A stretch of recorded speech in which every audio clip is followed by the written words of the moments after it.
نو کی تربیت و اصلاح. نئی نسل جو ہے ہماری خاص طور سے آج کے دور میں وہ بہت زیادہ بگڑ چکی ہے.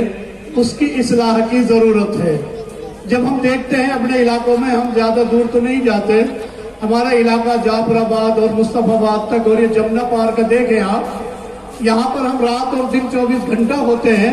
یہاں کے حالات جب دیکھتے ہیں تو شاید اس سے زیادہ بدتر حالات نہ کبھی پہلے ہوئے ہوں. آگے کی تو اللہ بہتر جانتا ہے کہ کیا حالات ہوں گے.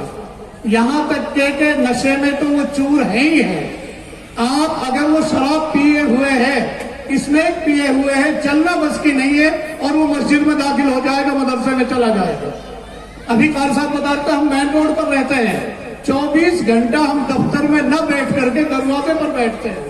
دن میں 20 یا نوجوان بچے جو شراب کے نشے میں ہوں گے اور مدرسے میں داخل ہو جاتے ہیں, اور اگر آپ ان کو باہر نکالیں تو پتہ نہیں کیا کیا بکواس کرتے ہیں ان کی سیدھی.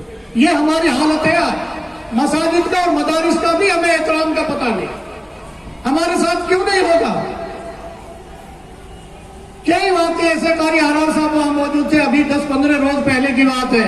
ایک نوجوان بچہ بالکل مدرسے کے دروازے پر شراب کے نشے میں اور پیشاب کر رہا تھا. 2-3 لڑکوں نے اسے پکڑ کے اور منہ کا دروازہ کھلوایا. البتہ میں نہیں تھا, قاری حرار صاحب ہی وہاں تھے, مولانا آصف صاحب تھے. آپ اس کی بدتمیزیوں کو یہاں بیان کرنے کی ضرورت نہیں ہے. بہرحال ہماری عادت, ہمارا اخلاق, ہمارا رہن سہن, ہمارا چلنا پھرنا, بڑے چھوٹوں کا ادب و احترام بالکل دماغ سے نکل چکا ہے. ہم اپنوں کا بھی نہیں کرتے, دوسروں کا تو جب کریں گے. اور یہ ہماری نئی نسل جو ہے اسی کا یہ ہے, اور یہ شاید دین ہماری ہو سکتی ہے, کیونکہ ہم نے پہلے سے ان کی تربیت کا کوئی بھی ایسا کام نہیں کیا کہ ان کی تربیت اچھی طرح سے ہو. آج جو بالکل وہ ہمارے ہاتھ سے نکلتے دکھائی دے رہے ہیں, تمام دنیا میں دکھائی دے رہا ہے کہ نو نسل خراب ہو رہی ہے, اور اس کی وجہ سے ہمارے اوپر وبال آ رہا ہے. آج ہم ان کی اصلاح کی فکر کر رہے ہیں. مدارس بہت پہلے سے موجود ہے, مدارس نے بہت کچھ دیا ہے اس قوم کو. ابھی بھی جیسے یہ حضرات فرما رہے تھے, مدارس اگر نہ ہوتے تو شاید آپ اور ہم بھی یہاں بیٹھے ہوئے نہیں ہوتے. یہ مدارس کی ہی برکت ہے جو تھوڑا بہت آپ کے بچے آپ کے قابو میں ہیں, ورنہ یہ بچے یہاں تک پہنچ چکے ہیں. آپ اپنے گھروں میں دیکھیں, میں بھی دیکھتا ہوں, یہ ہمارا اور آپ کا بھی ادب احترام نہیں کرتے. اپنے بڑے اور بزرگوں کا چلتے پھرتے گلی میں ہلنے میں تو تب احترام کریں گے, ورنہ ایک وقت ایسا دیکھا تھا ہم نے, ہم گاؤں دیہات کے رہنے والے ہیں, اگر گاؤں کا بڑا اور بزرگ وہ چل کر کے کھیتوں میں گاؤں میں نکل رہا ہے, وہ ایک ریڈیو ہوتا تھا, ٹیپ ریکارڈ کی طرح ریڈیو, جسے گاؤں دیہات کے لوگ بجاتے تھے, اس میں گانے بھی آتے تھے, خبریں بھی آتی تھی. اگر کوئی دیہاتی آدمی چروا اس کو چلا رہا ہے اور گاؤں کا ایک بزرگ ادھر سے نکل رہا ہے تو دور بھاگ جاتا تھا لے کے کہ فلاں صاحب آ رہے ہیں. آج آپ کے سامنے اگر وہ بدتمیزی کر رہا ہو, شراب پی رہا ہو, گانے دے رہا ہو, اسمیک پی رہا ہو, کسی کے ساتھ ظلم و زیادتی کر رہا ہو, آپ کو دیکھ کر بھاگے گا نہیں, بلکہ اگر آپ نے اس کے لیے کچھ کہہ دیا تو شاید ہو سکتا ہے آپ کی عزت پر کھیل جائے.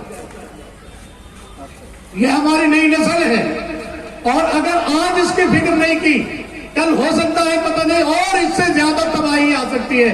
آج اگر ہم نظر پھیر دیکھتے ہیں چاروں طرف دنیا میں دیکھ لیجیے, ہندوستان میں نہیں, ہماری تربیت کا یہ حال ہے کہ جس کی وجہ سے ہمارے اوپر وبال آ رہا ہے.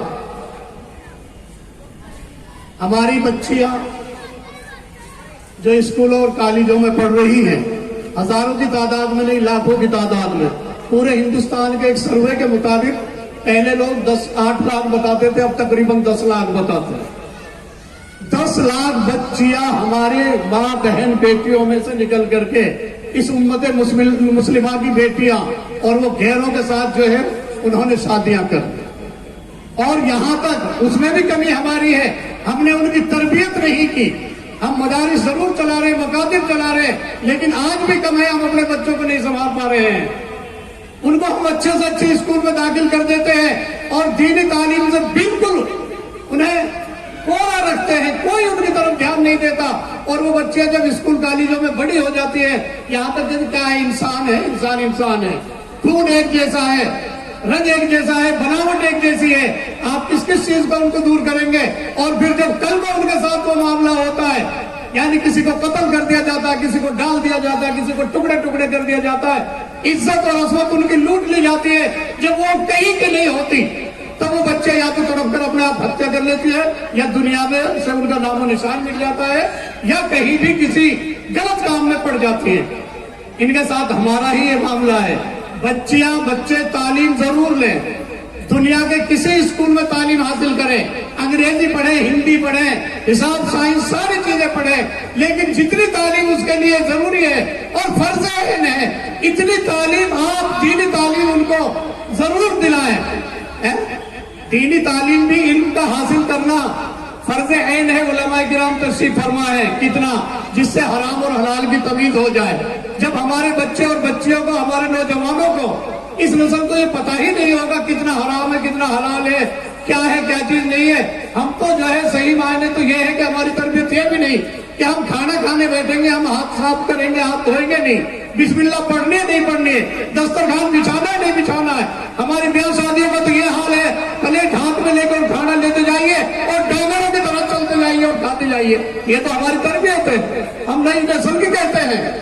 ہمارے اچھے خاصے دیندار کہنے والے مولوی ہوں, علماء میں سے بھی ایسے لوگ ہیں, حاجی ہو, نمازی ہو, پرہیزگار ہو, دیندار ہو, جب شادی کا نمبر آتا ہے تو وہ کھانا جو چلتے گئے ڈنگر آپ نے دیکھے ہوں گے گاؤں کے ہاتھ میں, اونٹ, بیل, گدھا, گھوڑے بیٹھ کر کے نہیں کھاتے. دیکھا کبھی کوئی بیمار ہو جائے تو علیحدہ چیز ہے, یہ چلتے جائیں گے اور کھاتے جائیں گے, یا کھوٹے پر کھڑے ہو کر کے کھائیں گے. یہی حال ہمارا ہو چکا ہے. ہماری تربیت, ہماری اصلاح, ہمارا معاشرہ کہاں پہنچا ہوا ہے, اس کو تو ہم نے کبھی سوچا نہیں ہے. گلی میں, بہلنے میں, چلنے میں, پھرنے میں, اٹھنے میں, چھوٹے کے ساتھ, بڑے کے ساتھ, ماں بہن اور بیٹیوں کے ساتھ ہمارے معاملات کیا ہے, یہ کسی سے ڈھکے چھپی بات نہیں ہے. بہرحال مولانا جاوید صاحب قاسمی صدیقی نے یہ اصلاح مواد, یہ اصل میں کام تو بہت اچھا کرتے ہیں اور بہت کام کے آدمی. پہلے انہوں نے ایک سدبھاونا منچ کے نام سے ایک چیز بنائی تھی, اس پر بہت محنت کی, اور اس محنت کو یہاں تک کیا کہ جمعیت علماء ہند کے دفتر میں اس کا دفتر قائم ہو گیا, اور کنوینر بھی مولانا جاوید صدیقی صاحب کو ہی بنایا ہے. ہر کوئی نیا کام کرتے ہیں. ابھی 4-5 مہینہ پہلے انہوں نے ایک میٹنگ کی وہاں برہم پوری میں, کچھ ماں بہنوں کو اکٹھا کیا, اور واقعی حقیقت بات یہ ہے کہ وہ بچیاں بہت کام کر رہی ہیں, گھر گھر جاتی ہیں, بچیوں سے باتیں کرتی ہے, ان کی اصلاح بھی کرتی ہے, دین کی طرف مائل کرتی ہے. اس کے بعد پھر وہ میٹنگ باب العلوم میں ہوئی تھی, اور آج الحمدللہ اسی کا نتیجہ تھا کہ 7 بچیوں سے شروع ہو کر کے تقریباً 1200 عورتیں اس عیدگاہ کے میدان میں موجود تھیں, اور یہاں سے عہد کر کے اٹھی ہے کہ انشاءاللہ جب تک بھی دم میں دم رہے گا ہم اپنے معاملے کے لیے, معاشرے کے لیے, اور اصلاح کے لیے, اور بچوں کے لیے, اور بڑے اور بوڑھوں کے لیے ہم انشاءاللہ اس پر کام کرتے رہیں گے. اللہ تعالیٰ ان کے وہ بھی ہمت اور حوصلہ سے ان کا بڑھانا ہم لوگوں کو ضروری ہے کہ جیسے بھی وہ بچیاں کام کرتی رہے, آگے بڑھتی رہے. ایک کام کوئی بھی آدمی لے کے چلتا ہے, ایک آدمی سے چلتا ایک ہی ہے, اور پھر کہنے والے ہزاروں بھی ہوتے کہ سارے کام یہی مولانا کریں گے, یہی کریں گے اس کام کو, اور کوئی نہیں رہا. بہرحال مخان فتح بھی ہوتی ہے, لیکن جب کوئی شروع کر دیتا ہے کسی کام کو, اس کا نتیجہ یہ ہوتا ہے کہ کبھی نہ کبھی یقیناً وہ محنت رنگ لاتی ہے. ابھی جب شروعات ہوئی ہے, آج 7 بچیوں سے ہوئی, 700 تک پہنچی, 7000 تک پہنچی, کل کو یہ 7 لاکھ تک بھی پہنچے گی. ہماری ضروری نہیں ہے کہ ہم پورے ہندوستان میں وہاں سے جائیں, پہلے اپنے گھر سے, اپنے علاقے سے, اپنے محلے سے ہم اس کی شروعات کریں, اور آہستہ آہستہ لوگ جڑتے جائیں گے اور کامیابی ملتی جائے گی. ضروری نہیں ہے بہت بڑا عالم اور بزرگ اس کام کو لے کر چلے. ہو سکتا ہے ایک گلی محلے کے کسی نوجوان سے اللہ تعالیٰ وہ کام لے لے جو بڑے بزرگ سے بھی نہ لیا ہو. یہ اللہ کی دین کی بات ہے, اللہ تعالیٰ جی چاہے جس سے کام لے لے. بہرحال اللہ تبارک و تعالیٰ حضرت مولانا جاوید قاسمی صدیقی صاحب دعوت برکاتہم اور تمام حضرات جو ان کے ساتھ لگے ہوئے ہیں, میں بھی شاید تھوڑا بہت جڑ جاتا ہوں کبھی کبھار, اور اللہ تعالیٰ اور تمام امت کے علماء کو, لوگوں کو, بڑوں کو, بزرگوں کو, ماں بہنوں کو جڑنے کی توفیق عطا فرمائے. وآخر دعوانا الحمدللہ رب العالمین.